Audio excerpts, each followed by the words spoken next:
Hello student, welcome back. आज हम सीखेंगे कि जो हमारी रियल लाइफ में जो प्रॉब्लम्स होती हैं या फिर जो भी हम यूज़ करते हैं फ्रैक्शन से संबंधित जो भी चीज़ें होती हैं उनके कुछ एक एग्जांपल का हम जिक्र करेंगे। अब जैसे कि सबसे पहला जो क्वेश्चन है आपका वो है the European country of Monaco with an area of one wool 4.5 sorry 1 wool 4 by 5 kilometer square is the smallest country in the world। तो यानी कि यहाँ पे क्या बताया गया है कि मोनाको एक यूरोपियन कंट्री है जो कि दुनिया की सबसे छोटी एरिया के अकॉर्डिंग अगर देखी जाए तो सबसे छोटी कंट्री है, जिसका एरिया कितना है 1 wool 4 by 5 किलोमीटर स्क्वेयर या स्क्वेयर किलोमीटर सॉरी। आपको 1 wool 4 by 5 को इम्प्रॉपर फ्रैक्शन के रूप में लिखना है, तो you can write it improper fraction के रूप में आपको चेंज करना आता है। अब लिखोगे कैसे? शुरू में जो दिया हुआ है वो लिखो। क्या दिया हुआ है आपको पता है? आप देखो इस चीज़ क्वेश्चन के अकॉर्डिंग कि आपको क्या दिया गया है। किसी चीज़ की क्वांटिटी दी गई है? नहीं, एरिया के बारे में बताया गया ना। बिल्कुल, किसका एरिया है? कंट्री का। उस कंट्री का नाम क्या है? मोनाको। तो आप क्या लिखोगे कि area of Monaco which is equal to area of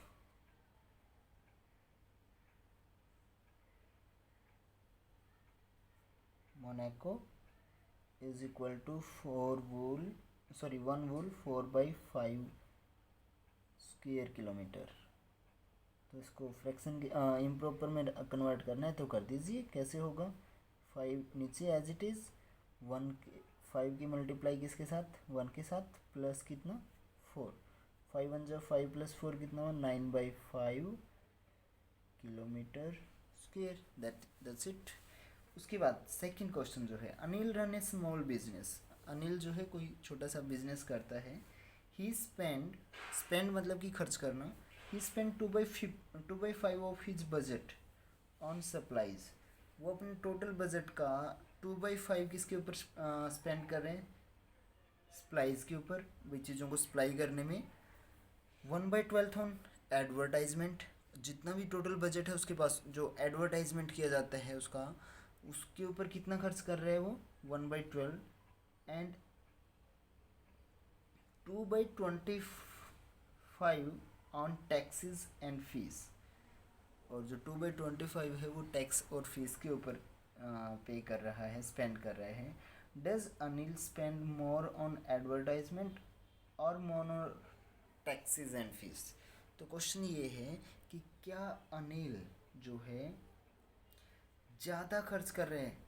वही आपको बताना है कि एडवर्टाइजमेंट के ऊपर ज़्यादा खर्च कर रहा है या टैक्सेस और फीस के ऊपर। तो कंपेयर करना पड़ेगा, सिंपल सी बात है। और फ्रैक्शंस को कंपेयर करना हम सीख चुके हैं। तो किन चीज़ों को कंपेयर करना आपको? एडवर्टाइजमेंट वाले को या फिर जो टैक्स वाला है। तो एक्सपेंडिचर ऑन या फिर सिंपल आप लिखो कि अनिल स्पेंड ऑन, सबसे पहले एडवर्टाइजमेंट की बात की है इन्होंने, तो एडवर्टाइजमेंट कंप्लीट लिखेंगे आप। तो एडवर्टाइजमेंट के ऊपर कितना खर्च कर रहे हैं अकॉर्डिंग टू क्वेश्चन? 1/12। और Anil spend on taxes and fees के ऊपर कितना स्पेंड कर रहा है वो? वहाँ पे वो स्पेंड कर रहे हैं 2/25। तो आपको बताना है कि which one is the greatest. तो अब आपको कंपेयर करना तो आपको आता ही है कि 1/12 और 2/25 है, तो दो फ्रैक्शन है, उनको कंपेयर करना है। तो हम क्या करते हैं? क्रॉस मल्टीप्लाई, जिसका 1 की मल्टीप्लाई 25 के साथ 25, 2 की मल्टीप्लाई 12 के साथ 24। Which is the greatest? 25 बड़ा आ गया, तो इसका मतलब क्या हुआ कि 1/12 क्या हो गया? बड़ी है किससे? 2/25 से। सो Anil, you can say Anil spend more on advertisement than taxes and fees. तो आप बता सकते हो। Samar run 1.4 kilometre on Monday. Monday वाले दिन जो समर है वो कितना गया? रन ऑन मंडे कितना है? 1 3 किलोमीटर। उसके बाद ट्यूसडे को कितना गया, रन ऑन ट्यूसडे कंप्लीट आप लिखेंगे कितना है, 3 वुल 1/4 kilometre. How much kilometre in all did summer run, तो टोटल बताना भाई इन 2 दिनों में सुमेर जो है कितना दौड़ा है। तो यानी कि क्या करना, आपको ऐड करना है और एडिशन आपको आती है। तो इसी तरीके से आपको क्या करना है, सभी क्वेश्चन सोल्व करने हैं। बहुत सिंपल क्वेश्चंस हैं, कुछ जो नई चीज़ें हैं इनमें वो मैं आपको बता देता हूँ। थर्ड क्वेश्चन है नहीं, फोर्थ क्वेश्चन है आपका, जहाँ पर आपको क्या करना है कि अ कॉइन इज टॉस्ड 100 टाइम्स, किसी कॉइन को 100 बार उछाला जा रहा है, टॉस किया जा रहा है। इफ़ हेड्स अपीयर 55 टाइम्स, अगर हेड कितने बार आया है 55, तो इसका मतलब टेल कितनी बार आई है वो दिया नहीं है उन्होंने, तो आपको पता होगा क्योंकि टोटल 100 टाइम्स टॉस किए हैं, जिसमें से 55 टाइम्स ऐड आ गया, तो हेड आ गया, तो टेल कितनी आई होंगी 100 minus 55 which is equal to 45।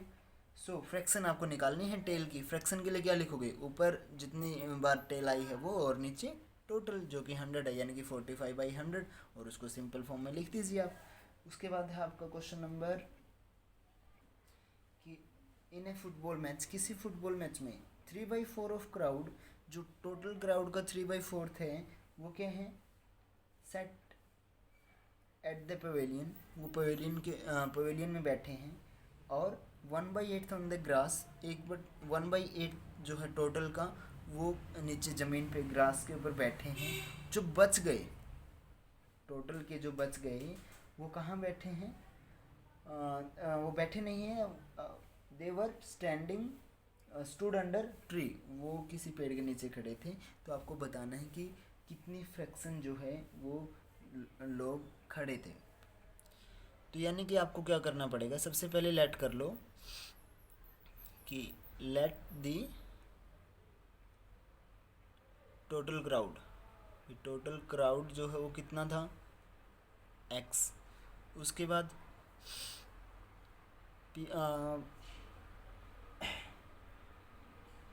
Crowd set eight pavilion, आप लिखोगे कि क्राउड सेट एट पवेलियन, तो वो कितना है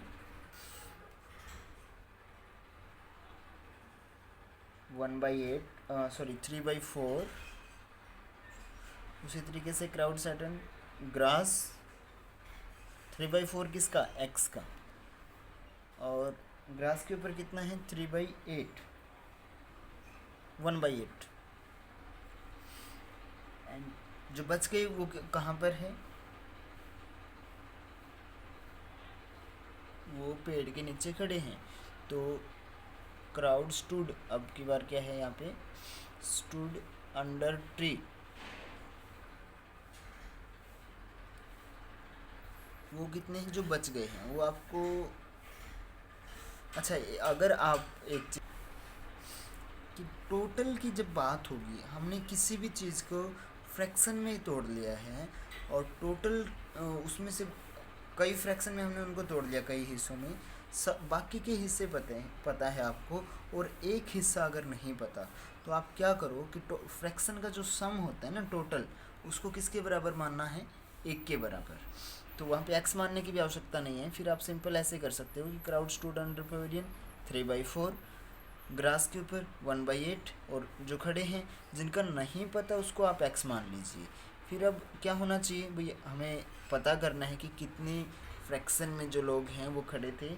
उसके लिए क्या करो, सभी फ्रैक्शन को आप ऐड कर दीजिए, पवेलियन वाले, फिर ग्रास वाले, और फिर जो पेड़ के नीचे खड़े हैं, और वो किसके इक्वल आएगा हमेशा 1। यानी कि ये कोई वैल्यू नहीं है, ये फ्रैक्शन है। जब हम किसी भी चीज़ के सब जितने भी टुकड़े आपको करने हैं, अगर उनको आप अलग अलग से मतलब लेकर के फिर ऐड करोगे, तो टोटल एक पार्ट आपका बन जाएगा, कंप्लीट वूल पार्ट बन जाएगा। वूल पार्ट के लिए हम 1 लिखते हैं। तो यहाँ से जब हमें x की वैल्यू निकालनी है, तो क्या करो, 1 माइनस हो जाएगा कितना 3/4, आपको पता है यहाँ पे प्लस में उधर जाके माइनस में, और 1/8 भी उधर जा करके माइनस में, तो आपका आंसर आ जाएगा। अब इसको आप सोल्व तो कर ही सकते हैं। इसी तरीके से आपको बाकी के क्वेश्चन सोल्व करने हैं। और इसी के साथ आपका चैप्टर जो है वो होता है कंप्लीट। आज की जो एक्सरसाइज है 5J आपकी, वहाँ से कुछ एक क्वेश्चन ही मैंने करवाए हैं, लगभग 3-4 क्वेश्चन हमने डिस्कस किए हैं, बाकी भी सिमिलर हैं। अगर आप लोगों से ना हो कोई चीज़, क्वेश्चन समझ में ना आए, तो आप क्वेश्चन नंबर कमेंट में डाल के बोल सकते हो कि सर उस क्वेश्चन के ऊपर वीडियो बना दो, तो फिर हम उसको वीडियो आपके पास सेंड कर देंगे। अदरवाइज़ आपके पास 2 दिन रहेंगे इस एक्सरसाइज को कंप्लीट करने के लिए। ठीक है, बाय बाय स्टूडेंट्स।